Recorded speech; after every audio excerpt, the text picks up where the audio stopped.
देखिए आज हम स्टार्ट करते हैं। आज हम सीखेंगे बीजी के अंदर किस तरीके से सेल रिटर्न और परचेज रिटर्न करते हैं। अभी सर सेल रिटर्न क्या होती है और ये परचेज रिटर्न क्या होती है। देखिए सेल रिटर्न और परचेज रिटर्न वो होती है जैसे परचेज सबसे पहले समझते हैं। परचेज रिटर्न क्या होती है। परचेज रिटर्न आपकी वो होती है जो आपने माल खरीदा, उस माल में आपके हिसाब से कुछ कमी है या आपका सैंपल के हिसाब से माल नहीं है या कोई और कारण से आप उसको माल वापसी करना चाहते हो, क्या कहलाता है आपका परचेज रिटर्न। हम परचेज रिटर्न इसलिए मारते हैं ताकि हमारा स्टॉक की वैल्यू भी कम हो जाए। मतलब सोचो 100 पीस मेरे पास आए हैं, अब मैंने 5 पीस वापसी हो तो स्टॉक में कितने पीस होने चाहिए? 95 भी दिखने चाहिए ना, या 100 दिखने चाहिए? नहीं, तो मेरा स्टॉक भी कम हो जाए और जो 5 पीस का बैलेंस है वो भी उसके अकाउंट से कम हो जाए। सपोज मुझे 1 लाख रुपये उसको देना था, 5 पीस कम कर दूँ तो बैलेंस कम नहीं करूँगा क्या? तो बैलेंस भी कम करना, तो उसके लिए क्या करते हैं हम परचेज रिटर्न। जब आपने किसी से माल खरीदा उस माल को आपको वापसी करना तो क्या कहलाता है आपकी परचेज रिटर्न। तो देखिए मैं दिखाता हूँ, मैंने इन पार्टियों से कुछ परचेज कर रखी थी ऑलरेडी, जो अब आपकी स्क्रीन पे ये रहा, जिसमें 1 तारीख को ए पार्टी से, फिर 2 तारीख को इस पार्टी से, 3 पार्टी से इस पार्टी से परचेज करी। अगर मैं इन पार्टियों का लेजर निकाल के देखूँ, क्या करूँ? खाता निकालूँ। खाता कैसे निकालते हैं? ओल्ड प्लस एल से हम एक पार्टी का क्या निकालते हैं? लेजर निकालते हैं। ओल्ड प्लस एल एक शॉर्टकट है किसी भी पार्टी का लेजर निकालने की। मैंने यहाँ ओल्ड एल करा और उस पार्टी का यहाँ नाम डाल दिया, तो मुझे इसने बताया कि मैंने वाई को इतने की माल खरीदा और इतने की क्या कर दी? सेल। वाई आ गई, जबकि मुझे क्या लेना था? ए पार्टी। तो आप ए देखो तो ए मुझे बता रहा है कि मैंने ए से एक्चुअल में कितने का माल खरीदा। उसने मुझे बताया कि ए पार्टी से इस तारीख के बीच में मैंने इस डेट को परचेज करी, जिसका बिल नंबर 1 था। कितने अमाउंट की? 10,000 रुपये की। 10,000 रुपये क्या करी मैंने? परचेज करी। क्या करिए? 10,000 रुपये की परचेज करी। अब मैं इसको माल वापसी कर रहा हूँ, तो मैं कहाँ आऊँगा? Purchase return. परचेज रिटर्न पे आया, फिर कहाँ गया मैं? फिर आई तारीख, कब वापसी कर रहे हो?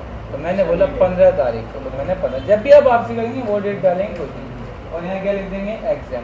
एग्जाम का मतलब क्या होता है? Without tax. और किस पार्टी को वापसी कर रहे हो भाई? तो मैंने ए पार्टी। जैसे ए डालूंगे, एंटर मारूंगा, तो यहाँ पूछेगा वाउचर नंबर। ये वाउचर नंबर वो जो आपने परचेज करते वाउचर नंबर डाला। देखो जैसे मैंने 1 नंबर बिल था, इसका जैसे एंटर मारूंगा तो मुझे बता दिया कि आपने 1 तारीख को माल खरीदा था। एंटर मारूंगा तो बताएगा इतने अमाउंट का माल खरीदा था आपने। आ गया? तो ये सारी चीज़ें आपकी उठ के आ जाएंगी। पता हो तो ठीक है, नहीं पता हो तब भी चलेगा, इससे कुछ ज़्यादा फर्क नहीं आता। कहाँ पर माल, कहाँ से माल वापसी करोगे? कहीं रखा तो होगा माल उठा के, कहाँ पर? मेन स्टोर पे। कब वापसी कर रहे हैं? क्या वापसी कर रहे हैं? वो वापसी करें तो कॉपी 1। कितनी पीस है स्टॉक में मेरे पास? 50। लेकिन वापसी कितनी करनी है? 5 तो 5,000। तो इसके अकाउंट से कितने रुपये माइनस हो जाएगा? 200। पहले 10,000 रुपये देना था, अब 2,000 रुपये माइनस हो जाएगा तो कितना रह जाएगा?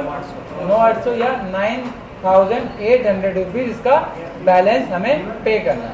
अब मैं जैसे इसको सेव करूँगा और ओल्ड प्लस एल से इस पार्टी का लेजर निकाल के देखूंगा, तो आप देखिए कि 10,000 रुपये इसको पहले देने थे, 2,000 रुपये माइनस कर दो, रह कितना गया बैलेंस? 9,800 CR। CR मतलब होता है देना। CR मतलब क्या होता है? देना। और DR का मतलब होता है देना। CR क्या होता है?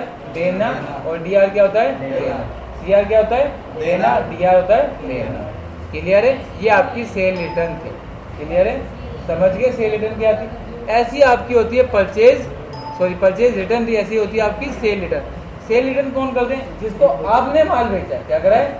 जिसने आपने माल बेचा वो आपको माल वापसी करेंगे, वो क्या करेंगे? आपकी सेल रिटर्न। सेम ऐसे ही करेंगे जैसे हुआ था। ठीक है? और जब आप पार्टी का लेजर निकालेंगे तो आपको पार्टी के लेजर आने की शॉर्टकट है ओल्ड प्लस एल दबाएंगे, तो पार्टी का जो पूरा लेजर जो उसका खाता होता है। अब लेजर क्या होता है? जो भी आप काम करते हो उसका एक लेजर बनता है, एक डाटा मेंटेन होता है, तो क्या कहलाता है? आपका लेजर कहलाता है। जैसे ए पार्टी का देखो बता रहा है परचेज तो 1 तारीख को, लेकिन परचेज रिटर्न कब हुई है? 15 तारीख को। तो इस तरह की जो आपकी डिटेल है वो किसकी मिलती है? लेजरों में मिलती है। क्लियर है? आगे समझ में? ऐसी आपने परचेज की करी थी, ऐसी आप किसकी कर सकते हैं? सेल की कर सकते हैं। तो आपको समझ में आ गया? कोई प्रॉब्लम है इसमें? तो आप इस तरीके से परचेज रिटर्न और सेल रिटर्न की एंट्री भी कर सकते हैं।